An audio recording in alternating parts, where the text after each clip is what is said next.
우리나라 대중가요 가수 중에 특별히 대표적인 인물들 중에 한 사람인 양희은이라고 하는 여자 가수가 있습니다.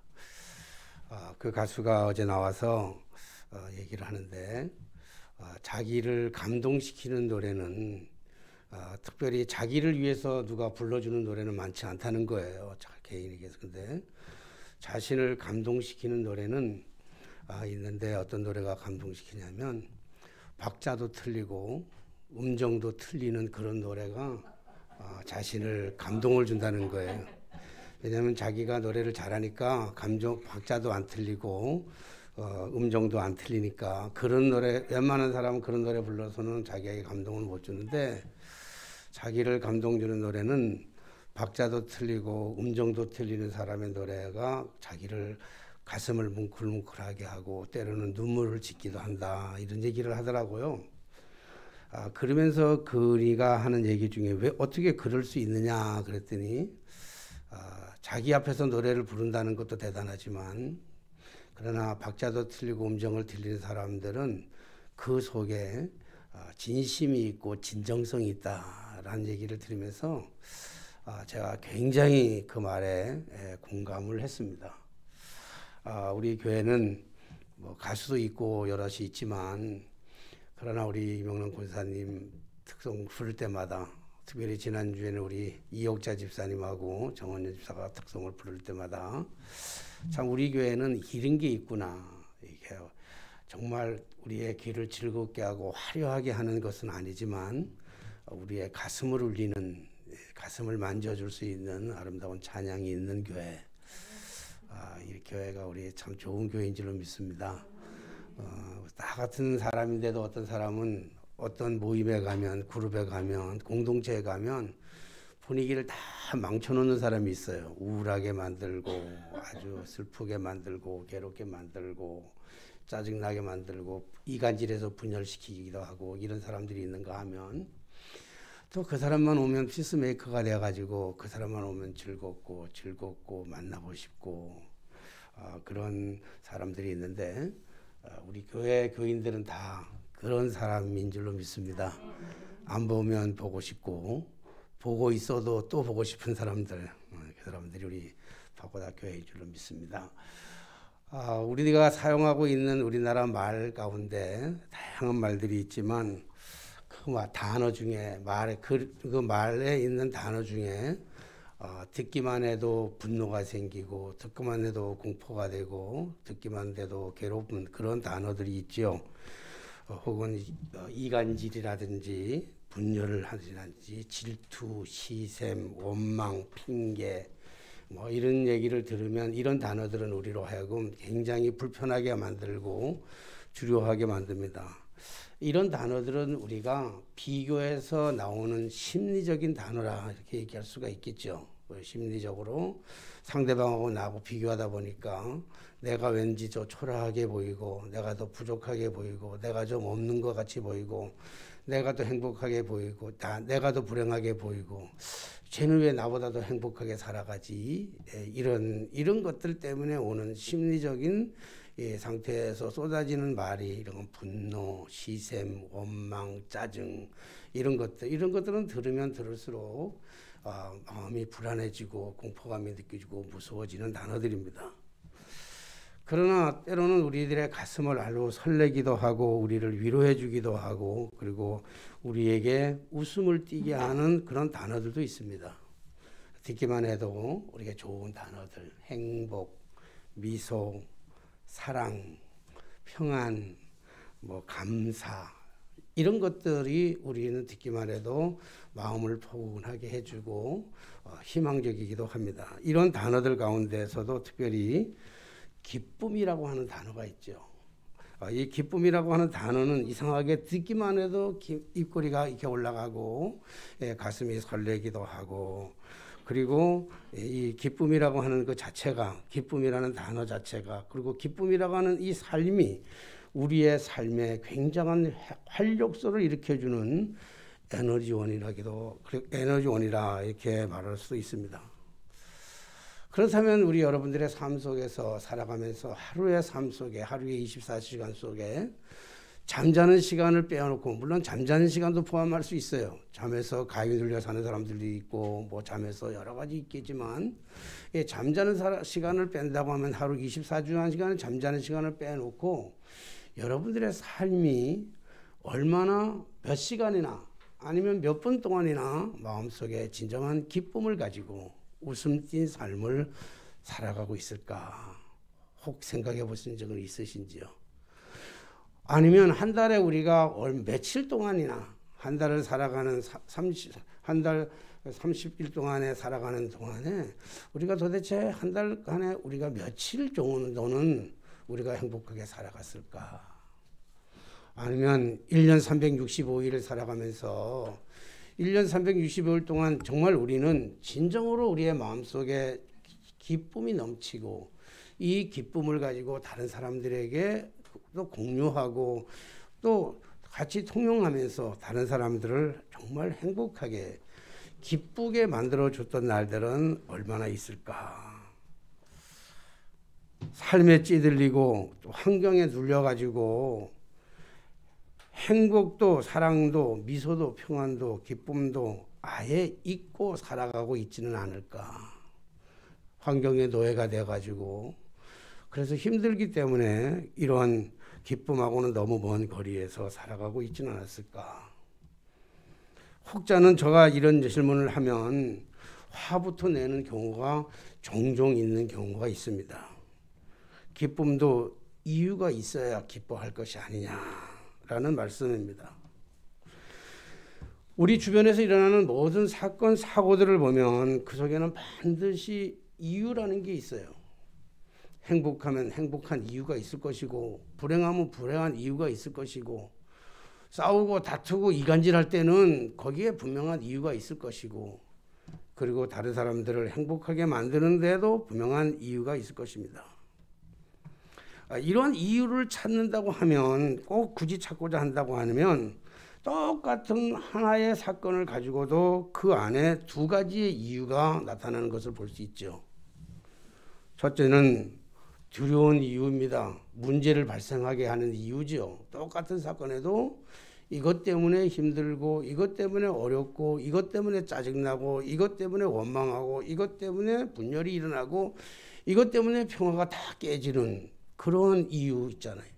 그래서 이유를 얘기합니다. 난 이것 때문에 힘들어. 이것 때문에 기쁘지 않아. 이것 때문에 저 사람을 미워해. 나 이것 때문에 저 사람에 대해서 관계가 싫어. 이런 이유가 다 있어요. 똑같은 사건인데. 그런데 그 똑같은 사건임에도 불구하고 해결하는 또 이유가 있어요. 그래서 그것 때문에 기쁜 이유가 있다고요. 그것 때문에 오히려 그런 일들 때문에 오히려 그런 아픔 때문에 나에게는 더 잘 됐다라고 얘기하는. 그래서 지나간 것은 전우와 이복에 대한 이야기를 우리가 많이 얘기를 해요.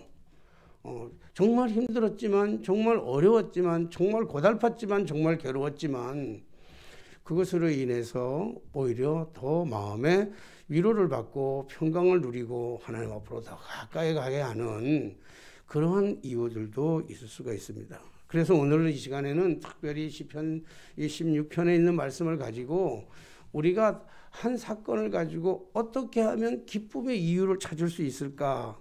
그래서 기쁨의 이유를 찾아내서 진정 그리스도 안에서 우리가 기뻐하며 삶을 누리게 되고 그리고 다른 사람에게도 우리가 기쁨을 주는 기쁨 전도사로의 삶을 살아가야 되겠다. 오늘 이영남 권사님은 좀 예외해도 될 것 같아요. 사는 것 자체가 기쁘고 남들을 기쁘게 해주니라고 그냥.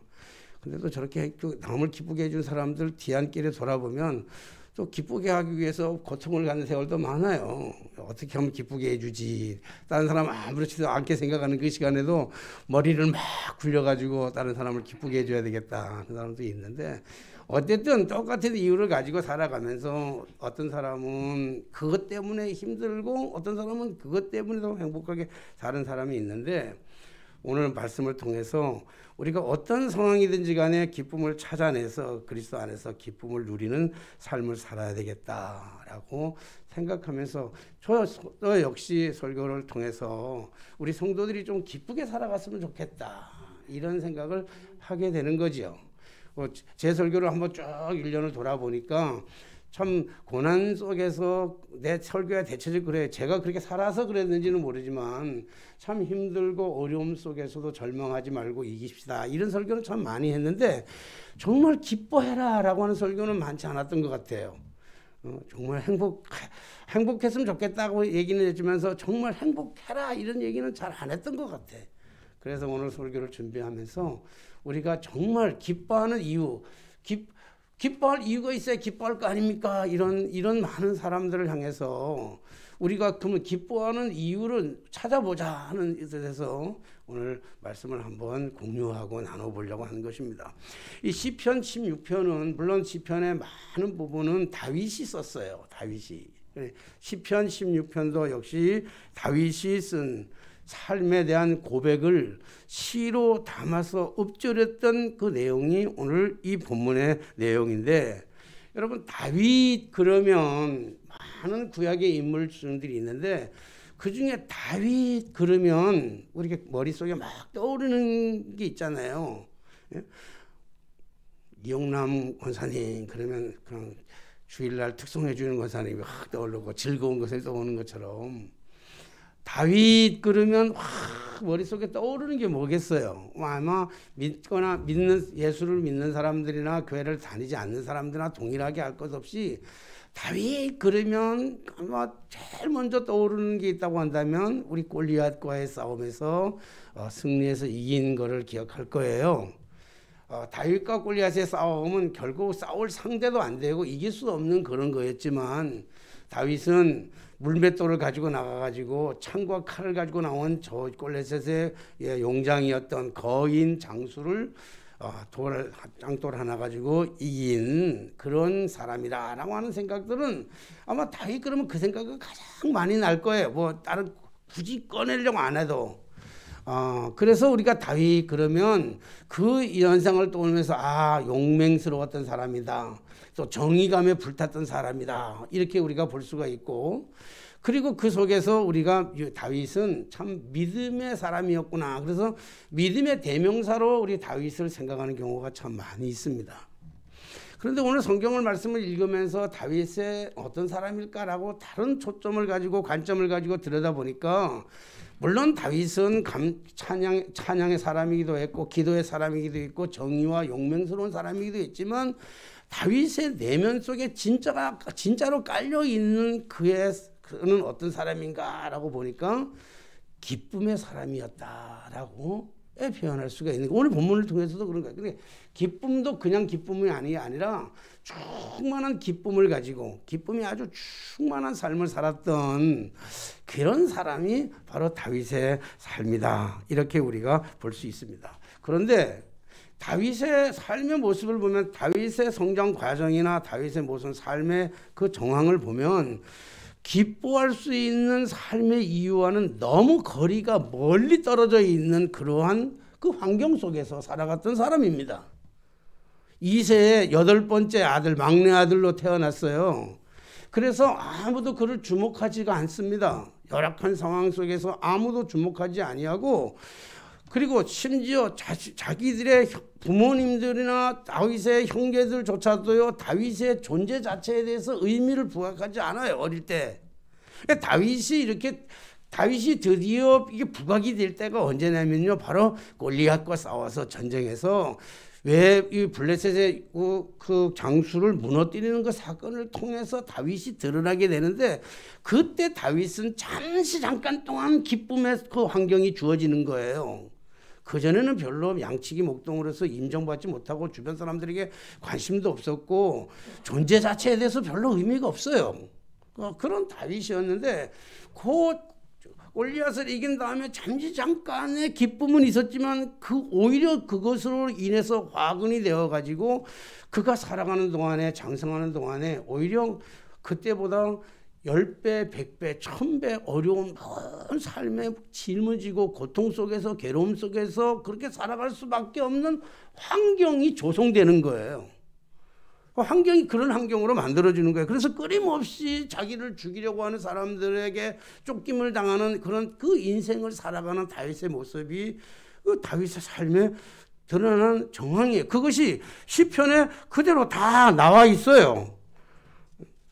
그래서 자신의 힘으로는, 자신의 능력으로는 그 어찌할 수 없는 문제의 삶 속에서 고뇌하고 번민하고 괴로워하고 그리고 고통 속에서 울부짖으며 시를 읊조리는 내용들이 수없이 많이 있는 것을 볼 수 있는데, 그 모든 것들을 다 다윗은 글에다가 담아가지고 시로도 담아가지고 써놨는데 그 중에 많은 부분들이 시편으로 옮겨져 있죠. 그 중에 우리가 몇 개만 우리가 한번 이 시간에 찾아가지고 한번 읽어보려고, 한번 봉독하려고 그러는데, 시편 13편,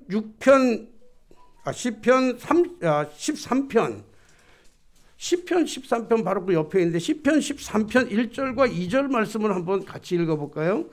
우리 시편 아까 찾아놓은 거니까 그 옆에 시편 13편 1절과 2절 말씀 여러분들이 한번 찾으셨으면 한 목소리로 읽어보겠습니다. 시작.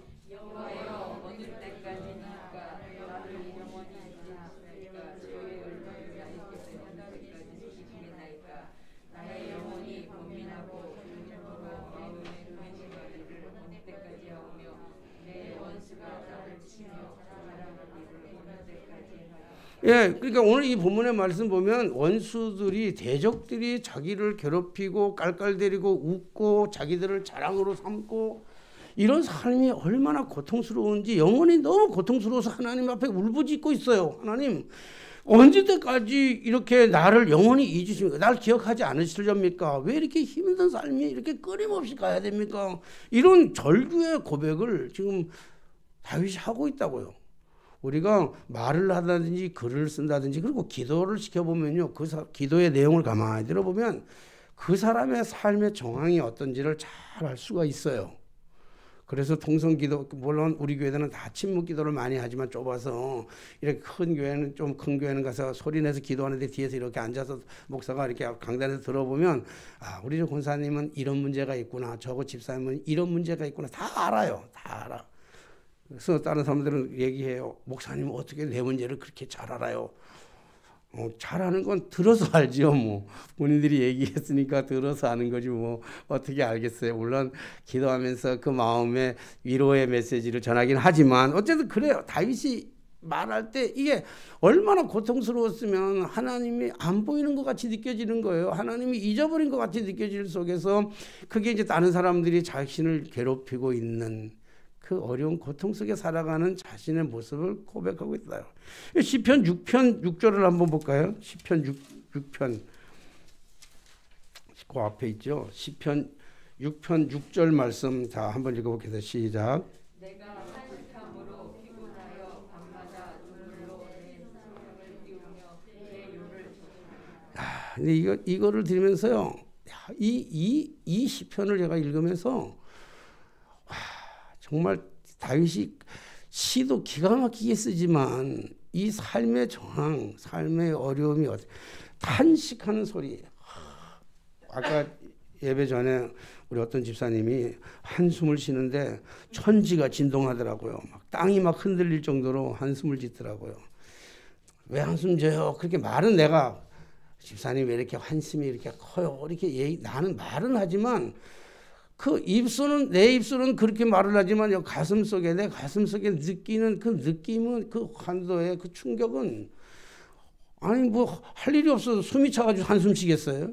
그런 건 아닐 거 아니에요. 살아가는 삶의 그 고뇌와 아픔, 이런 것들이 다 담겨져 있지 않을까 이런 생각하는데, 다윗이 그런 탄식이 얼마나 컸으면요, 얼마나 힘들었으면, 그래서 그것 때문에 잠도 이룰 수 못하고 피곤한데 밤마다 눈물로, 기가 막힌 표현을 써요. 밤마다 눈물로 침상을 띄운대. 와, 얼마나 많이 눈물을 흘렸으면 그 눈물이 바다가 돼서, 눈물이 강이 돼서 침상을 띄우고 내 요를 다 적신다는 거예요.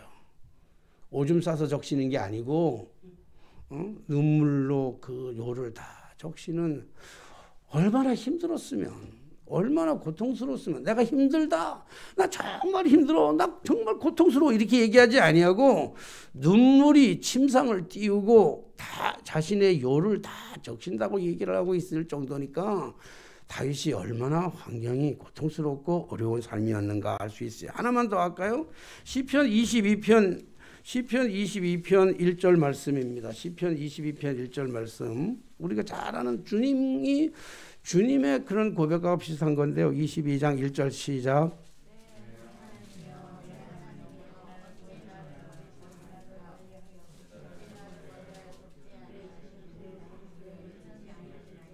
네, 신음하는 소리, 고통의 신음소리가 얼마나 큰지 왜 하나님 이 내 고통의 소리를 듣지 아니하십니까? 그러니까 지금 다윗의 이런 고백들, 이런 시를 보면 다윗이 지금 어떠한 삶을 살아가고 있었는지에 대해서 잘 표현해주고 있는 그러한 이 다윗의 심리적인 상태를 잘 고하고 있는 내용이 이런 말씀입니다. 근데 오늘 제가 설교의 제목을 말한 것들은 기쁨의 이유 했던 것처럼 이런 다윗의 환경이 이런 삶 속에서 살아가고 있던 다윗이 제가 믿음의 사람일 수 있고 용기 있는 사람이나 용맹스러운 사람이라고 했지만 무슨 사람이라고 그랬냐면 기쁨의 사람이라고 그랬는데 그러면 다윗이 기쁨의 사람이 될 수 있었던 그 이유가 무엇일까? 다윗을 이렇게 이렇게 기쁨의 사람으로 다시 바꾸는 어떤 계기는 뭘까라고 하는 것을 우리가 알아보면서 특별히 오늘 본문의 말씀에 그런 이유가 있습니다. 시편 16편에다가 그 해답의 이유를 설명하고 있는데 우리가 쭉 시편 읽었지만 그 중에서도 특별히 시편 16편 9절로 10절 말씀입니다. 9절로 10절 말씀 우리가 찾으셔서 한 번만 더 읽어볼까요? 9절로 10절 시작.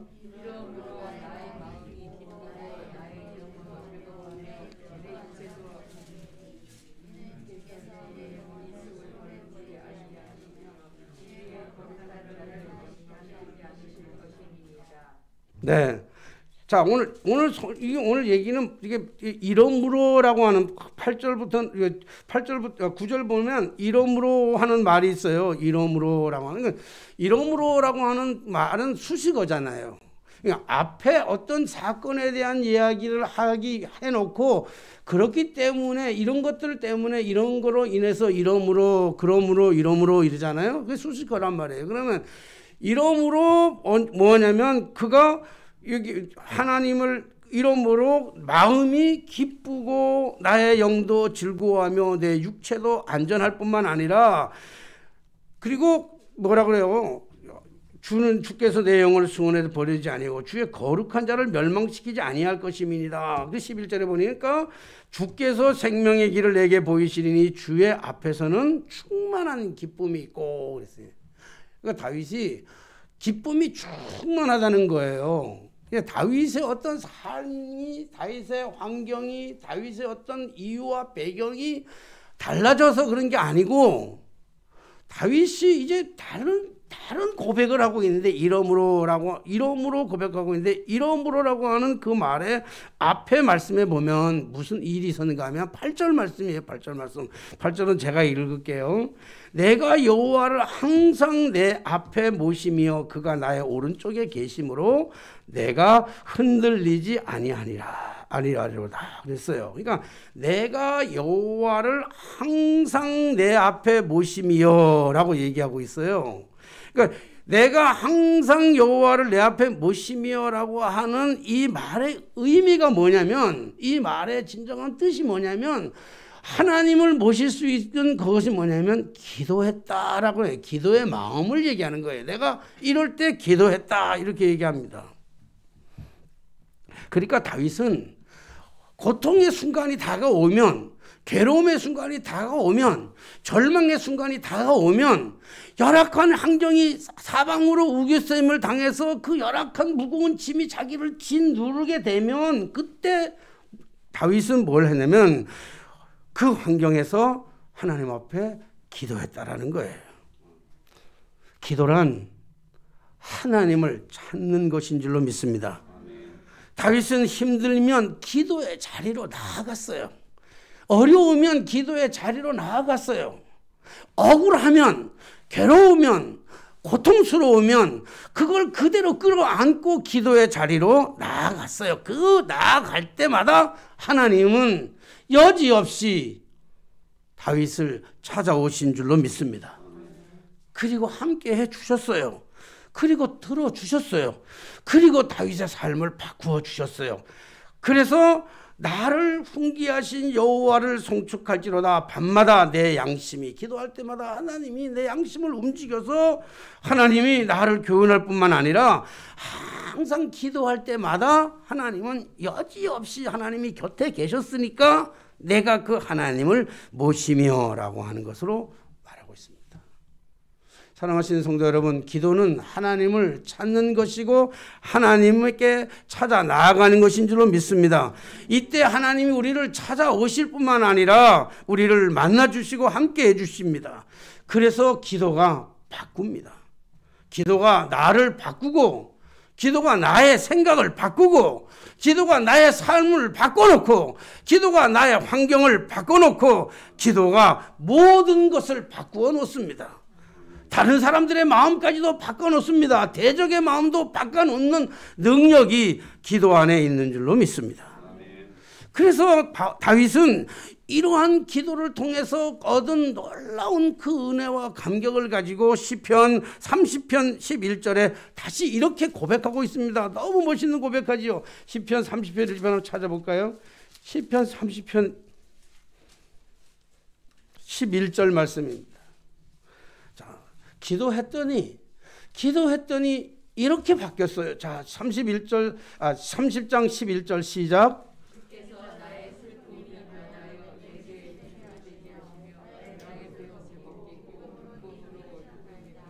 예, 기도는 슬픔을 춤으로 바꿔 버렸어요.